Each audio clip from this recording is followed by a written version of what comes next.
Hello everyone, welcome to study IQ. और आज इस वीडियो में हम डिस्कस करने जा रहे हैं हमारे एनसीईआरटी जो बेस्ड मॉक टेस्ट है उसका सोल्यूशन डिस्कस करेंगे। और इस क्लास को लेके आ रहा हूं मैं, मेरा नाम है डॉक्टर विपिन गोयल और ये हमारे 10,000 एमसीक्यू कोर्स का पार्ट है। तो बढ़ते हैं आगे बढ़ने से पहले आपको मैं बता दूं, आप मुझे डिफरेंट सोशल मीडिया के ऊपर फॉलो कर सकते हैं। जितनी भी अपडेट्स होते हैं वो आपके यहाँ पे शेयर कर दिए जाते हैं हमारे टेलीग्राम चैनल के ऊपर, और आप इंस्टाग्राम के ऊपर भी आप मुझे जो है फॉलो कर सकते हैं और जुड़ सकते हैं। यहाँ पे हमारे 2 पेड कोर्सेज आते हैं। The one is the 10,000 MCQ course, ऐसे ही हमारा जीएस कोर्स आता है। आप परचेज कर सकते हैं, अपनी वैलिडिटी को इंक्रीज़ कर सकते हैं, और ये दोनों हमारे बेस्ट सेलिंग कोर्सेज में आते हैं और on the app study IQ app और हमारी वेबसाइट studyIQ.com। और अगर आप यूपीपीसीएस की तैयारी कर रहे हैं तो हमारा एक नया कोर्स है 5,000 प्लस एमसीक्यू कोर्स, तो उसको भी आप ले सकते हैं। Start with the first question. Who gave the slogan back to Vedas? वेदों की ओर लौटो जो है ये वर्ड किसने दिया था? So back to Vedas word जो बताया था वो बताया था स्वामी दयानंद सरस्वती जी ने। Answer number C is the correct answer, Swami Dayanand Saraswati. Swami Dayanand Saraswati ji वो हैं जिनको हम मूल शंकर के नाम से भी जानते हैं, और इन्होंने इंडिया फॉर इंडियंस का स्लोगन दिया था, गो बैक टू वेदास बोला था। आर्य समाज के ये संस्थापक हैं। आर्य समाज बना था बॉम्बे में 1875 में बनाया गया था, तो ये भी आपको याद रखना है 1875 में। और प्लस इन्होंने पुस्तकें लिखी हैं वेद भाष्य भूमिका और आपकी सत्यारथ प्रकाश नाम की पुस्तकें लिखी हैं स्वामी दयानंद सरस्वती जी ने। और स्वामी दयानंद सरस्वती जी ने एक वर्ड भी दिया था स्वराज वर्ड, और स्वराज वर्ड को जो यूज़ पहली बार 1906 कलकत्ता सेशन में किया था दादा भाई नौरोजी ने आईएनसी के सेशन में, याद रखना। Answer number C is the correct answer. यहाँ पे लिखा हुआ है लाला हंसराज। लाला हंसराज जो हैं, जिन्हें महात्मा हंसराज के नाम से भी जानते हैं, और ये फॉलोअर हैं आर्य समाज के। और इन्होंने जो है इन्होंने गुरुदत्त के साथ मिलके जो है एक स्टार्ट किया था दयानंद एंग्लो वैदिक स्कूल सिस्टम। मतलब क्या हो गया, जिसमें हम एंग्लो इंग्लिश और वैदिक लैंग्वेज दोनों को सीखेंगे। और इन्होंने जो ये स्कूल स्टार्ट किया था लाहौर में स्टार्ट किया था, that is 1886। Clear? Answer number C is the correct answer. Lala Lajpat Rai ji की बात करते हैं तो इनको पंजाब केसरी के नाम से भी जानते हैं, और इन्होंने पंजाब नेशनल बैंक का फाउंडेशन भी रखा था। और लाला लाजपत राय की डेथ जब साइमन कमीशन भारत में आया था तब हुई थी। सॉन्डर्स ने गोली जो है लाठीचार्ज किया था, और स्कॉट ने जो है ऑर्डर दिया था, ये याद रखना। लाला लाजपत राय जी की पुस्तक का नाम है अनहैप्पी इंडिया। ये सब चीज़ें आपको याद रखनी है। Answer number C is the correct answer. Answer number C, ये वही चीज़ है जी। इनको महर्षि के नाम से भी जानते हैं, मेकर्स ऑफ मॉडर्न इंडिया। ठीक है, तो so this is very very important point. चलिए जी, women and childrens are protected under which article of the constitution? देखिए, जो विमेन और चिल्ड्रंस को प्रोटेक्ट करने की बात आती है तो वो आपके 3 आर्टिकल्स आते हैं, जिसमें आर्टिकल 15 आता है आपका। आर्टिकल 15(3) एक्चुअली पर्टिकुलर आर्टिकल 15(3) जिसमें स्टेट जो है वो प्रोविजंस बनाती है विमेन और चिल्ड्रंस के लिए। और आपको पता है आर्टिकल 15 का मतलब क्या है, कि हम डिस्क्रिमिनेट नहीं कर सकते किसी को। और इसके अलावा आर्टिकल 23A जो है आपका, ये बताता है आप कि हम किसी से फोर्सफुल लेबर नहीं करवा सकते, ज़बरदस्ती बंधुआ मजदूर नहीं करवा सकते। क्लियर? 39D जो बात करता है वो बात करता है equal pay for equal work. अगर मैन जितना काम कर रहा है, जितने घंटे काम कर रहा है, उतनी घंटे फीमेल काम कर रही है, तो आपको दोनों को इक्वल सैलरी मिलेगी। तो ये answer number 1 is the correct answer, article 15(3). तो जो है ये कुछ लॉज हैं, जो लेजिस्लेशंस हैं वेमेन इश्यूज़ के ऊपर हैं। Prohibition of the child marriage act 2006, ये आप एक्ट याद कर लीजिए, कई बार पेपर में ऑप्शन में जो है मैच ऑफ द फॉलोइंग में आ जाते हैं। Dowry prohibition act 1961, immoral trafficking prevention act 1956, sexual harassment के लिए जो आपका बिल था वो 2007 के लिए, सती को ख़त्म करने के लिए 1987 का एक्ट था। So all these are very important point. Clear? तो मैच ऑफ द फॉलोइंग में पूछे जा सकते हैं। कई बार आप ऐसे लिखते हैं तो ऐसे में भी लिख सकते हैं ये सब चीज़ें। अगला देखिए जी, एबॉलिशन ऑफ अनटचेबिलिटी, यानी कि छुआछूत को हटाने की बात करी जा रही है। तो ये छुआछूत को हटाने की बात जो है कौन से आर्टिकल में करी गई थी? So article number 17 is the correct answer, article number 17। अनुच्छेद 17 में जो है अनटचेबिलिटी को हटाने की बात करी गई है। Answer number A is the correct answer, छुआछूत। और इसको हम ऐसे भी कह सकते हैं, prevention of civil right act भी कह सकते हैं, जो 1976 में आया था। तो अगेन सिविल राइट्स को बचाना। तो आर्टिकल 18 की अगर हम बात करते हैं तो टाइटल्स को नाम के आगे और नाम के पीछे आप टाइटल्स नहीं लगा सकते। आर्टिकल 19 की बात करते हैं तो वो freedom of speech and expression की बात आती है कि हाँ हम जो है फ्रीडम है स्पीच के लिए, एक्सप्रेशन के लिए, असेंबली होने के लिए, विदाउट आर्म्स, यूनियन बनाने के लिए, किसी भी कंट्री के पार्ट में घूमने के लिए, सेटल्ड होने के लिए, कोई भी प्रोफेशन को अपनाने के लिए। आर्टिकल 20 क्या कहता है? आर्टिकल 20 क्या कहता है कि बहुत सारी चीज़ें हैं जो जैसे कि अगर कोई पर्सन है, एक क्राइम किया उसने और सेम क्राइम दोबारा किया, तो उसको एक ही क्राइम की जो है 2 बार सज़ा नहीं मिल सकती। आई मीन सेम ऑफेंस के लिए 2 बार सज़ा नहीं मिल सकती, और वो अपने आप के लिए विटनेस जो है शो नहीं कर सकता। और so this is very important point. Clear? So ये याद रखना है। Answer number A is the correct answer, article 17। Article 17 जो है वो बात करता है अबॉलिशन ऑफ अनटचेबिलिटी के लिए। अगला क्वेश्चन देखिए, इनमें से फेमस ऑथर बताइए जिन्होंने नॉवल लिखी है date is called Palamu. Palamu जो है ये एक नॉवल है, ये किसने लिखी है? So this was written by the Sanjeev Chattopadhyay. Answer number क्या बनेगा? B option, Sanjeev Chattopadhyay is the correct answer. Answer number B, very very important. Clear? तो ये याद करना है बस। वेलेस्ले भारत में कब आया था? वेलेस्ले भारत में आया था 1798 में, 1798 में। जब ये भारत में आया था तो इसने सब्सिडरी अलायंस, सहायक संधि जो है स्टार्ट करी थी। सहायक संधि स्टार्ट करी, जिसको स्टार्ट करने वाली जो पहली स्टेट थी डेट वाज, मतलब साइन करने वाली state was Hyderabad.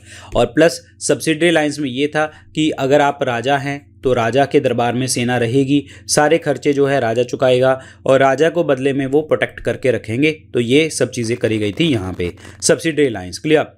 Fourth Anglo Mysore war, चौथी एंग्लो मैसूर वॉर, जहाँ पे जब टीपू सुल्तान को मार दिया गया था 1799 में, तो ये देखने को मिला। और ट्रीटी ऑफ बसीन जो आपकी हुई थी 1802 में, जो आपके second Anglo this the main cause was second Anglo Mysore Maratha war हुई थी दूसरी, ठीक है। और जिसके कारण ये डिफीट हुआ था। डिफीट कौन हुए थे?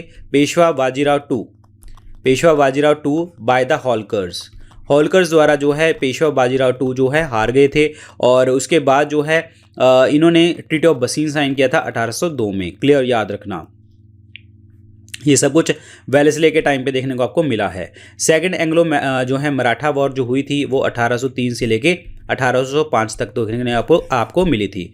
और वेलेस्ले ने जो है आपका फोर्ट विलियम कॉलेज जो है स्थापित किया था कलकत्ता में। क्लियर? 1800 में, ध्यान रखना। Answer number C is the correct answer, 1798। Plant growth के लिए जो केमिकल रिस्पॉन्सिबल है वो कौन सा होता है? केमिकल जो रिस्पॉन्सिबल होता है प्लांट ग्रोथ के लिए उसे हम कहते हैं ऑक्सिन्स कहते हैं। और ऑक्सिन्स में आपका आता है IAA, indole acetic acid. Answer number C is the correct answer, indole acetic acid is the correct answer, answer number C. और सिट्रिक एसिड की बात करते हैं, सिट्रस फ्रूट्स में देखने को मिलता है, लेमन, ऑरेंजेस वगैरह में। क्लोरोफिल, कहीं पे भी प्लांट है ग्रीन कलर आता है तो वहाँ पे आपका क्लोरोफिल देखने को आपको मिलता है। क्लोरोफिल के सेंटर में जो है आपका मैग्नीशियम एटम होता है। और प्लस ये क्लोरोफिल होता है mesophyll cells of the plant. Clear? याद रखना। So answer number C is the correct answer, indole acetic acid. बहुत सारे प्लांट जो हैं नाइट्रोजन को एब्जॉर्ब करेंगे, किस वाली फॉर्म में एब्जॉर्ब करेंगे? तो वो करेंगे नाइट्राइट्स एंड यूरिया की फॉर्म में। तो answer number D is the correct answer, answer number D, nitrites and urea आपको पता होना चाहिए। यूरिया जो है हमारी बॉडी में लीवर में बनता है। पहला ऑर्गेनिक कंपाउंड बनाया गया था लैब के अंदर, और इसका फॉर्मूला होता है NH2CONH2, जिसमें आपकी 46% जो होती है नाइट्रोजन देखने को आपको मिलती है। तो answer number D is the correct answer. Clear? Answer number D, nitrites and urea. तो यहाँ पे देख लो प्लांट जो एटमॉस्फेरिक कर रहे हैं, देखो यहाँ पे डिकम्पोजिशन वगैरह होती है। नाइट्रेट्स हो गया, नाइट्राइट्स हो गया, अमोनिया हो गया। So these are the bacterias. Clear? So this is very important, nitrogen fixation. The second round table conference, दूसरी जो राउंड टेबल कॉन्फ्रेंस हुई थी वो ब्रोक डाउन हो गई थी on the question of why. Second round table conference में जो है पार्टिसिपेट किया था गांधी जी ने, INC की साइड से रिप्रेजेंट किया था, याद रखना है। राउंड टेबल कॉन्फ्रेंस 3 हुई हैं और सेकंड राउंड टेबल कॉन्फ्रेंस 1931 में लंदन में देखने को आपको मिली, और तीनों की तीनों लंदन में ही हुई थी। और ये जो है आपकी ये ख़त्म क्यों हो गई थी? The reason why, separate electorate जो है वहाँ पे देखने को आपको मिला था फॉर द माइनॉरिटी सेक्शन, मतलब अल्पसंख्यकों के लिए जो है अलग निर्वाचन मंडल की बात करी गई थी। तो इसी चीज़ के कारण जो है ये क्वेश्चन था और ये ब्रोक डाउन हो गया था, मतलब ये सतर टूट गया था। Answer number C is the correct answer. Answer number C. तीनों की तीनों राउंड टेबल कॉन्फ्रेंस को पार्टिसिपेट किसने किया है? डॉक्टर भीमराव अंबेडकर जी ने, और हैं तेज बहादुर सप्रू। तेज बहादुर सप्रू, ये दो लोग हैं जिन्होंने पार्टिसिपेशन की है तीनों की तीनों मीटिंग में, राउंड टेबल कॉन्फ्रेंस में। राउंड टेबल कॉन्फ्रेंस जो है ये साइमन कमीशन की जो रिपोर्ट आई थी उसको डिस्कस करने के लिए था। लार्जेस्ट प्रोड्यूसर बताइए शुगर केन का इंडिया में कौन सा है? शुगर केन का सबसे ज़्यादा प्रोड्यूसर जो इंडिया में है that is Uttar Pradesh. Answer number B is the correct answer. Uttar Pradesh is the right one. Sugar cane की बात करते हैं, पहली बात तो ये ट्रॉपिकल क्रॉप है, ठीक है, और सब ट्रॉपिकल भी देखने को आपको मिलती है। ट्रॉपिकल और सब ट्रॉपिकल क्रॉप है और इसमें मैनुअल लेबर की ज़रूरत पड़ती है हार्वेस्ट के लिए, सोइंग के लिए, और इसके में 21 से 27 डिग्री सेंटीग्रेड का टेम्परेचर चाहिए आपको। 75 से 100 सेंटीमीटर की जो है बारिश आपको देखने को चाहिए। क्लियर। और सबसे ज़्यादा जो आपका शुगर केन प्रोड्यूस होता है वो उत्तर प्रदेश में, देन उसके बाद आपका महाराष्ट्र में, देन उसके बाद कर्नाटक में, देन तमिलनाडु में, फिर तो डिफरेंट एरियाज़ में देखने को आपको मिलता है। Answer number B is the correct answer. Blood consist of which fluid medium? जो ब्लड होता है वो कौन से द्रव से मिलकर बना होता है? देखिए ब्लड की अगर हम बात करते हैं, blood is a fluid connective tissue, तरल संयोजी उत्तक देखने को आपको मिलता है। तरल संयोजी उत्तक जिसमें आपका ब्लड में ब्लड जो होता है हमारी बॉडी में 5 to 5.5 लीटर होता है, ठीक है, और लड़कियों में थोड़ा सा कम होता है क्योंकि मेंस्ट्रुएशन साइकिल की चीज़ें देखने को मिलती हैं। ब्लड में दो चीज़ें होती हैं, एक होता है प्लाज्मा जो लिक्विड पार्ट होता है, ये होता है आपका 55%, और दूसरे होते हैं 45% होते हैं आपके सेल। 45% क्या होते हैं? सेल्स होते हैं, जिसमें आपका आरबीसीज, डब्ल्यूबीसीज और आपके प्लेटलेट्स वगैरह देखने को मिलते हैं। और ये प्लाज्मा जो होता है, प्लाज्मा 55% होता है, लेकिन अपने आप में 100% है ये। इसका 90% जो होता है वो हमेशा वाटर देखने को आपको मिलता है, और plasma is the liquid part, और ये एक जगह से दूसरी जगह तक जो है चीज़ों को जो है लेके जाने में आपको हेल्प करता है plasma. So this is very very important point. Clear. Plasma. और answer number C is the correct answer. और प्लेटलेट्स की अगर मैं बात करता हूँ, प्लेटलेट्स ये ब्लड क्लॉटिंग में आपको मदद करते हैं, रक्त का थक्का जमाने में आपको मदद करते हैं, ब्लड क्लॉटिंग। क्लियर। और इसिनोफिल्स की अगर हम बात करते हैं तो ये एक आपके type of disease fighting cell होते हैं, बीमारियों को दूर करने के लिए वाइट ब्लड सेल्स होते हैं, पैरासिटिक इन्फेक्शन के लिए इंडिकेट करते हैं, क्योंकि एलर्जिक रिएक्शन में जो है इनके एलर्जिक रिएक्शन में जो है ये इंडिकेशन हमें देने लग जाते हैं, क्योंकि ऑब्वियसली बात है जो कैंसर होगा, पैरासिटिक इन्फेक्शन होगी तो इसिनोफिल सेल्स के अंदर जो है चेंजेस देखने को आपको मिलने लग जाएंगे। Clear.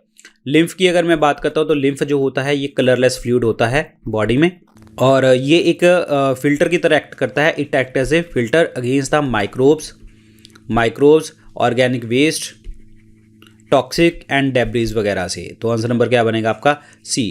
Plasma is the correct answer. Plasma. Which is the first enzyme to mix with the food in the digestive tract of the human? पहला एंजाइम कौन सा होता है जो खाने के साथ हम डालते हैं? खाने के साथ जो है सलाइवा टच करता है तो वो होता है आपका amylase, salivary amylase. Salivary amylase को हम क्या कहते हैं? टाइलिन के नाम से भी जानते हैं, जो शुगर को डाइजेस्ट करवाता है, यानी कि कार्बोहाइड्रेट को डाइजेस्ट करवाता है माउथ के अंतर्गत ही। क्लियर। और माउथ में आपका सलाइवरी अमाइलेज यानी कि टाइलिन होता है, और इसके अलावा माल्टेज भी होता है, माल्टेज, ये आप याद रखना है आपको। क्लियर। पेप्सिन की बात करते हैं, प्रोटीन की डाइजेशन करवाता है स्टमक में। सेलुलेज हमारी बॉडी में एंजाइम नहीं होता, क्योंकि ये सेलुलोज को डाइजेस्ट करवाता है बॉडी में। क्लियर। मतलब होता नहीं है, एनिमल्स की बॉडी में करवाता है, क्योंकि सेलुलोज हम तो खा नहीं पाते क्योंकि हमारे एंजाइम नहीं है। और सेलुलोज जो होता है प्लांट की बाहर वाली लेयर होती है, जो हम ग्रीन सब्जियां खाते हैं उसको भी पका के उसको बिल्कुल जो है आप लिक्विड फॉर्म में, या फिर आप कह सकते हो कि उसको प्रॉपर तरीके से जो है मतलब पका के जो है खाया जा सकता है। ठीक है।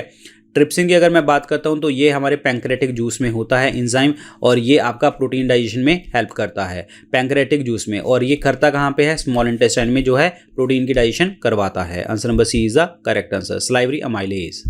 Salivary amylase. क्लियर। अच्छा, एक चीज़ मैं आपको और बताना चाहूँगा कि सलाइवा की जो पीएच वैल्यू होती है वो होती है 6.8 पीएच वैल्यू होती है, और हमारी बॉडी में एक से जो है 1.5 लीटर जो है सलाइवा निकलता है बॉडी में।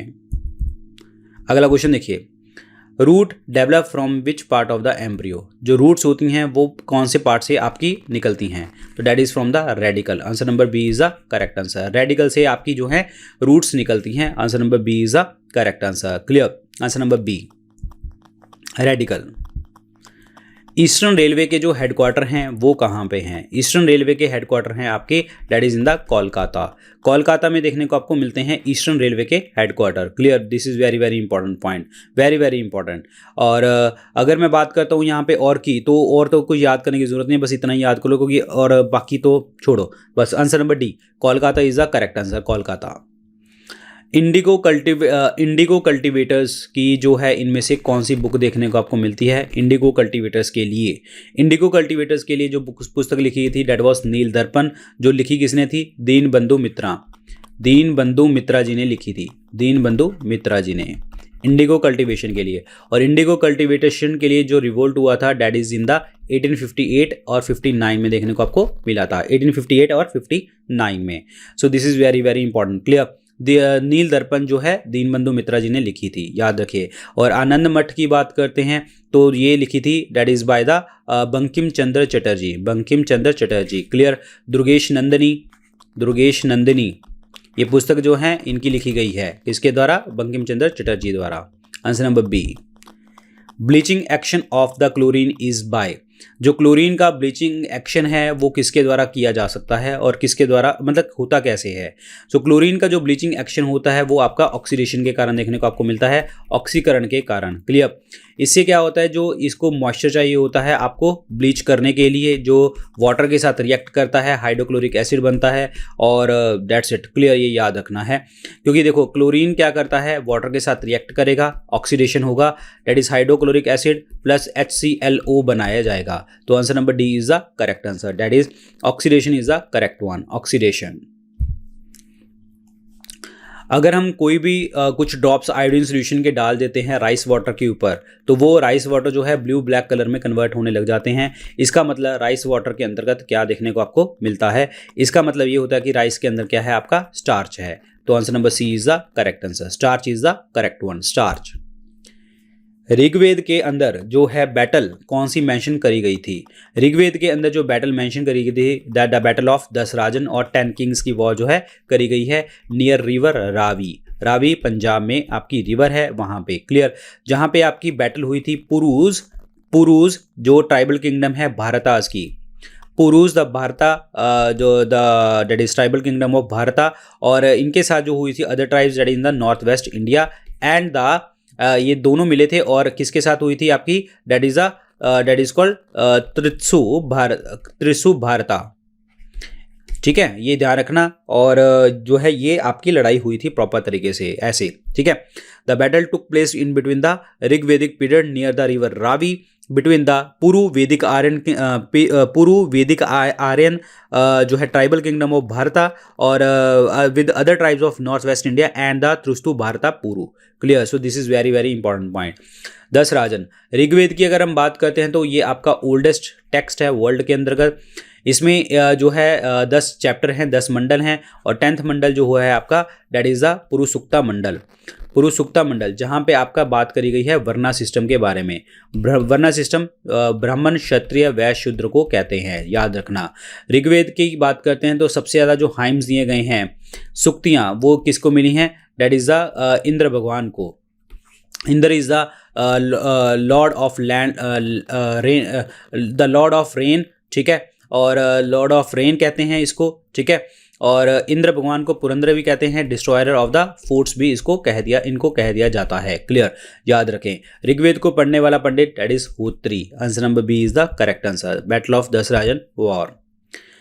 डेंगू का कैरियर जो है इनमें से कौन सा है? डेंगू पहले तो वायरस के कारण देखने को आपको मिलता है, और डेंगूज में जो होते हैं आपके प्लेटलेट्स जो हैं आपके कम हो जाते हैं, प्लेटलेट्स कम हो जाते हैं। इसका कैरियर कौन सा है? तो इनका कैरियर जो है वो है Aedes aegypti. Answer number 1 is the correct answer, Aedes aegypti is the right answer. Aedes mosquito जो है आपका कैरियर है। Answer number 1 is the correct one. और फैलाने वाला जो मच्छर है वो एडिस एजिप्टी है, अदरवाइज वायरल होता है, डेंगू वायरल होता है, याद रखना। क्लियर, और आंसर नंबर क्या बनेगा? ए इज़ द करेक्ट आंसर। और एनोफ्लीज की अगर मैं बात करता हूँ तो आपको पता है जितनी भी मलेरिया वाली चीज़ें होती हैं वो एनोफ्लीज मच्छर फैलाता है। पैरासिटिक प्रॉब्लम होती है वैसे तो, लेकिन मलेरिया फैलाता है एनोफ्लीज। और मलेरिया जो होता है इसमें आरबीसीज और लीवर के ऊपर जो है बहुत ज़्यादा इफेक्ट देखने को मिलता है।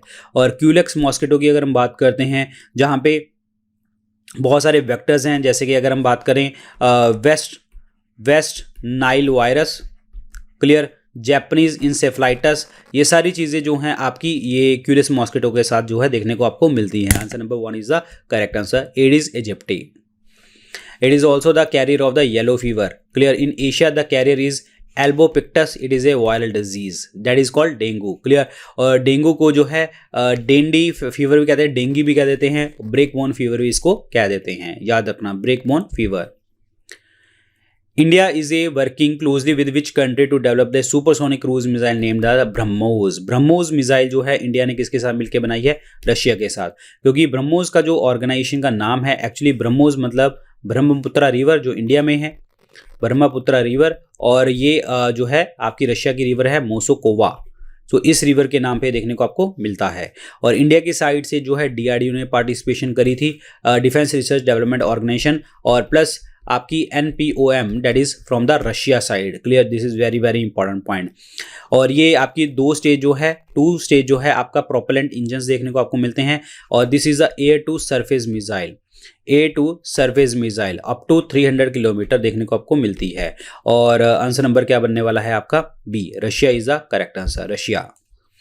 काबुली वाला पुस्तक जो है ये किसके द्वारा लिखी गई है? काबुली वाला जो पुस्तक लिखी गई है वो लिखी गई है रविंद्रनाथ टैगोर जी द्वारा। रविंद्रनाथ टैगोर जी को हम और क्या इन्होंने और कौन सी लिखी है? गीतांजलि, गीतांजलि पुस्तक लिखी है 1910 में। रविंद्रनाथ टैगोर जी को हम और क्या कहते हैं? दैट इज गुरुदेव के नाम से भी जाना जाता है, और गुरुदेव का टाइटल इनको दिया था महात्मा गांधी ने। महात्मा गांधी जी को जो है महात्मा का टाइटल जो है इन्होंने दिया था रविंद्रनाथ टैगोर जी ने। रविंद्रनाथ टैगोर वही पर्सन है जिन्होंने नाइटहुड का टाइटल जो है वापिस कर दिया था जब 1919 का आपका 1919 का जो है 1919 का जो है आपका जलियांवाला बाग हत्याकांड देखने को मिला था। बंकिम चंद्र चटर्जी जी की बात करते हैं, अभी हमने बात करी थी आनंद मठ इन्होंने लिखी है। आनंद मठ जो इन्होंने लिखी थी दैट इज इन द 1882, और एक लिखी हमने याद करी थी Durgesh Nandini that is the 1865, और एक याद करो और देवी चौधरानी इज द 1884, याद रखें, क्लियर। मुंशी प्रेमचंद गोबान जो है गोधान, ये पुस्तकें इनके द्वारा लिखी गई हैं। खान अब्दुल गफ्फार खान, इन्होंने सिविल डिसोबीडियंस मूवमेंट को पार्टिसिपेट दी थी नॉर्थ वेस्ट फ्रंटियर प्रोविंस में, clear. North west frontier province में जो है इन्होंने सपोर्ट किया था। इनको जो है फ्रंटियर गांधी के नाम से जानते हैं, सीमांत गांधी के नाम से हम इनको जानते हैं, और ये ऑर्गेनाइजेशन है इनकी खुदाई खिदमतगर, क्लियर। इस ऑर्गेनाइजेशन के साथ लिंक करते हैं, रेड कलर की शर्ट्स पहनते हैं, इसीलिए इनको रेड शर्ट्स के नाम से भी जाना जाता है। Answer number B is the correct answer. Sirsi एक बीटल नट है जो अफ्रीका की जो है आपकी फर्स्ट अरेका नट है जिनको GI टैग मिला, और ये इंडिया की कौन सी स्टेट में देखने को आपको मिलता है? So this is in the Karnataka में हमें देखने को मिलता है Sirsi betel nut. Answer number 1 is the correct answer, answer number 1। BT seed is concern with BT seed, BT क्या मतलब क्या होता है? Bacillus thuringiensis, clear. जैसे BT कॉटन होता है, BT cotton is bacillus thuringiensis cotton, BT maize anything, ठीक है। So BT is bacillus thuringiensis, actually it is A bacteria, और ये किसके साथ संबंधित होता है? ये संबंधित है कॉटन के साथ। कॉटन को जो है उगाने के लिए आपको कौन सी सॉइल चाहिए? ब्लैक सॉइल चाहिए होती है, जो कि आपकी वॉल्केनिक ओरिजिन देखने में मिलती है, वॉल्केनिक ओरिजिन, क्लियर, काली मिट्टी। और प्लस जो है यहाँ पे वॉल्केनिक ओरिजिन है, वाटर रिटेंशन कैपेसिटी होती है आपकी ब्लैक सॉइल के अंतर्गत, जो है जब जैसे ही वाटर पड़ गया उसमें आपको क्रैक्स पड़ने लग जाएंगे वहाँ पे। So this is very very important point, clear. So this is super important point, answer number C. और कॉटन के लिए जो है आपका सिल्वर फाइबर रेवोल्यूशन देखने को आपको मिला था, सिल्वर फाइबर। ऑयल सीड्स की अगर हम बात करते हैं तो येलो रेवोल्यूशन आपको देखने को मिला था। राइस और व्हीट की अगर हम बात करते हैं तो ग्रीन रेवोल्यूशन देखने को आपको मिला था। Answer number C is the correct answer, answer number C. इनमें से इंटरनेट प्रोटोकॉल जो है आपका कौन सा है? इंटरनेट प्रोटोकॉल, तो that is the TCP, transmission control protocols. TCP is the correct answer, transmission control protocol is the correct one, answer number C. Retreating monsoon, जिन्हें हम नॉर्थ ईस्ट मानसून भी कहते हैं, वो रेनफॉल करती हैं इनमें से कौन से एरिया में? वो रेनफॉल करती हैं आपके कोस्ट ऑफ तमिलनाडु के ऊपर, क्योंकि अकेला तमिलनाडु का तट होता है जो साउथ वेस्ट मानसून से छूट जाता है, लेकिन तमिलनाडु के ऊपर जो है retreating monsoon that is north east monsoon जो है बारिश करती हैं, याद रखना। और जो मानसून होती है वो आपकी सीजनल रेनफॉल है, seasonal rainfall. Answer number D is the correct answer, answer number D. अगला क्वेश्चन देखते हैं क्या कहता है। What is the most important element of the weather affecting the agriculture in India? Agriculture के ऊपर सबसे ज़्यादा जो इफेक्ट पड़ता है वो किसका पड़ता है? आपका इन ऑप्शन में से रेन का। रेन देखिए, ऑल्दो अगर हम बात करते हैं आपका ह्यूमिडिटी और आपका temperature, they are the key element for the weather और weather for good harvest agriculture in India. लेकिन एक चीज़ आपको मैं बता दूं, वेदर अफेक्टिंग एग्रीकल्चर की बात करते हैं, अगर गुड मानसून चल रहा है तो बम्पर हार्वेस्ट देखने को आपको मिलेगा।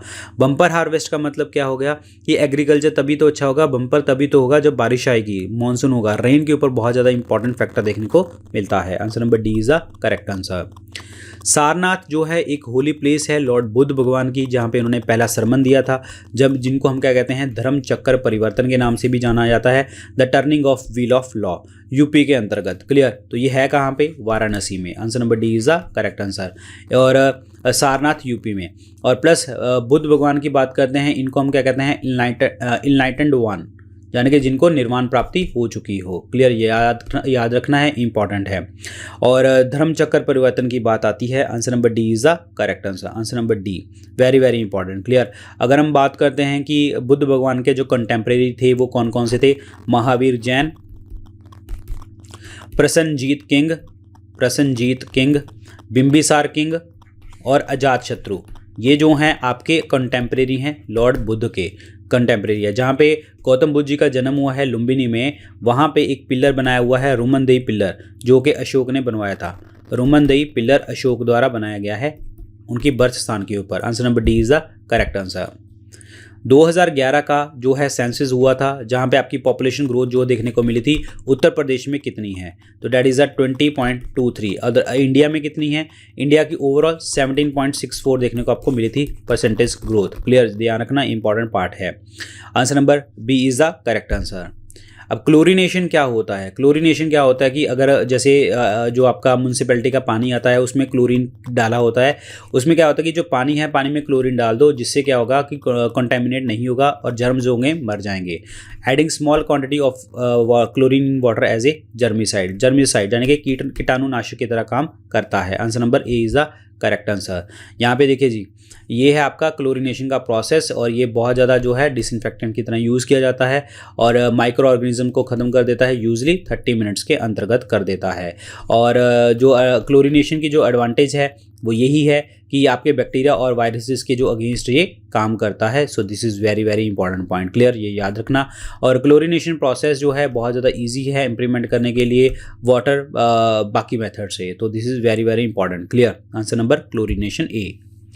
आर्टिकल 161 की अगर मैं बात करता हूँ, आर्टिकल 161 की इंडियन कॉन्स्टिट्यूशन की, तो इनमें से जो है आपका which of the following is empowered to waive the sentence और मैनिपुलेट द सेंटेंस। मतलब क्या हो गया कि 161 के अकॉर्डिंग जो है वो सज़ा को माफ़ भी कर सकता है और चेंज भी कर सकता है। ये कौन कर सकता है? That is the governor of the various states. Answer number C is the correct answer.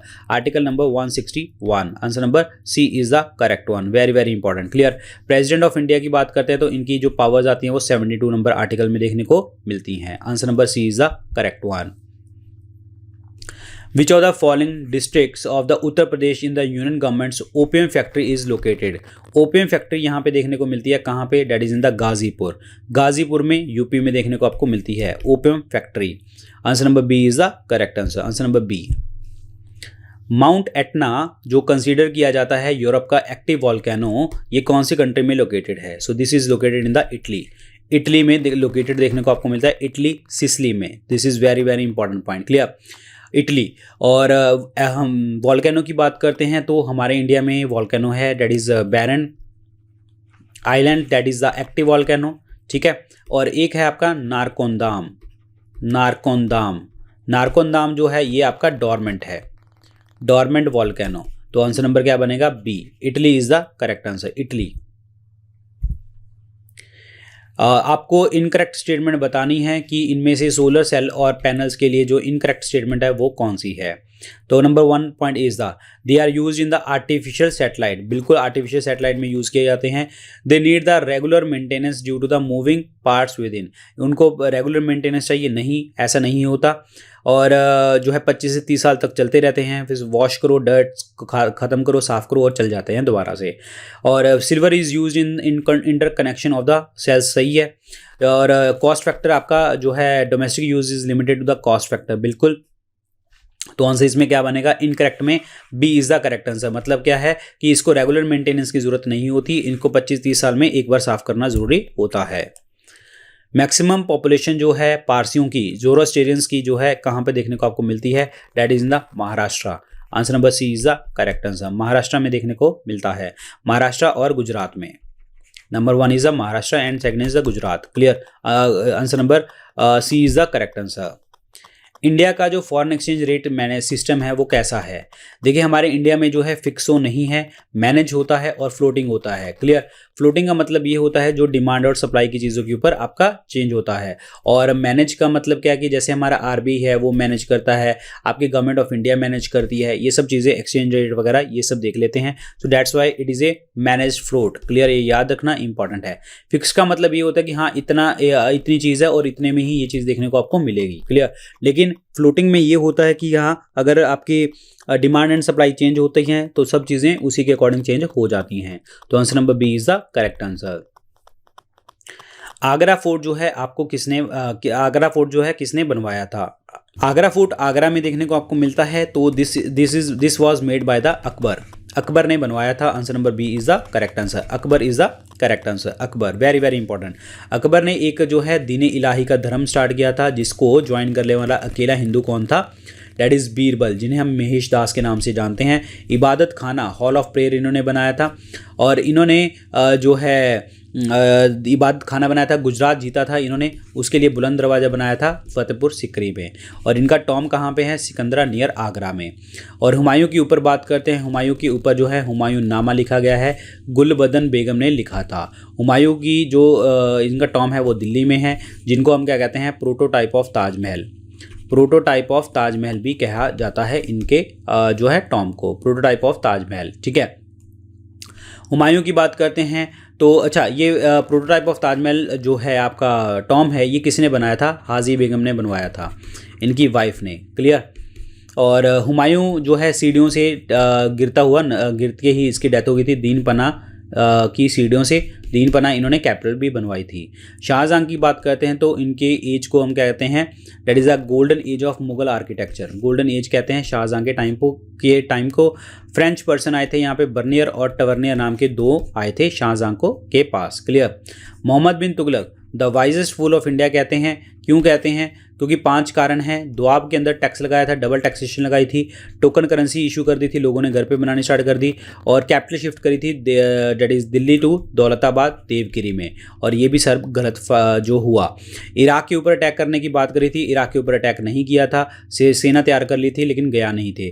Kumaon hills के अटैक की बात करते हैं तो कुमाऊं हिल्स का अटैक किया, कहता कि मैं चाइनीज़ सोल्जर्स को जो है सबक सिखाऊंगा, क्योंकि वो नीचे लूटपाट करके चले जाते थे। जब ये लोग गए जो है सेना लेके, तो बारिश वाला मौसम था और सारे ही नीचे गिरते चले आए, क्लियर, ये याद रखना है, इंपॉर्टेंट है।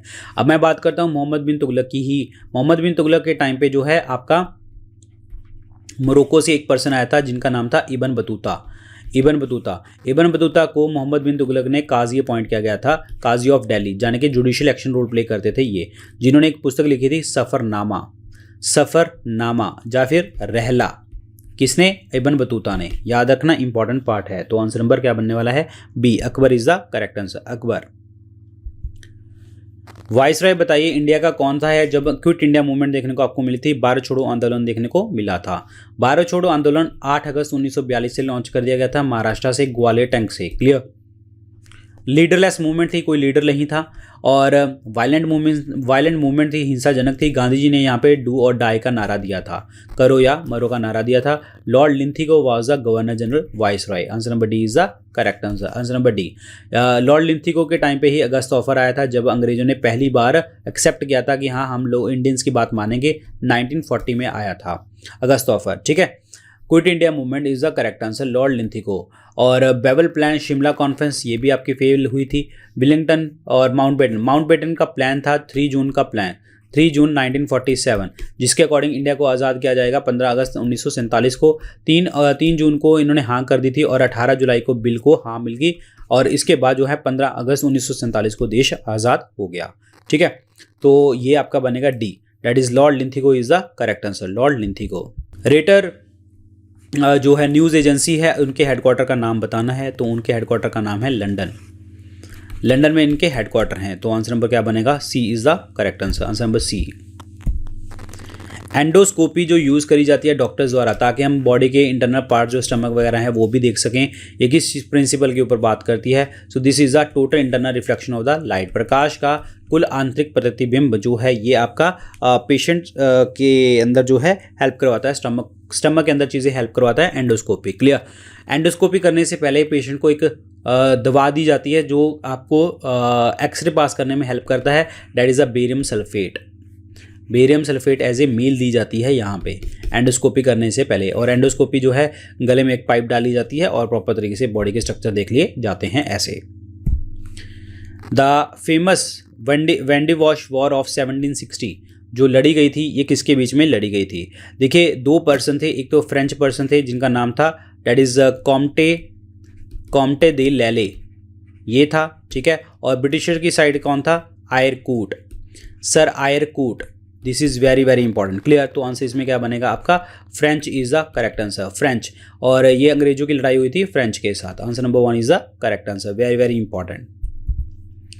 और ये डिसीजिव बैटल थी क्योंकि इसके बाद जो है फ्रेंच पर्सन खत्म और ब्रिटेन फिर आगे स्टार्ट हो गया था।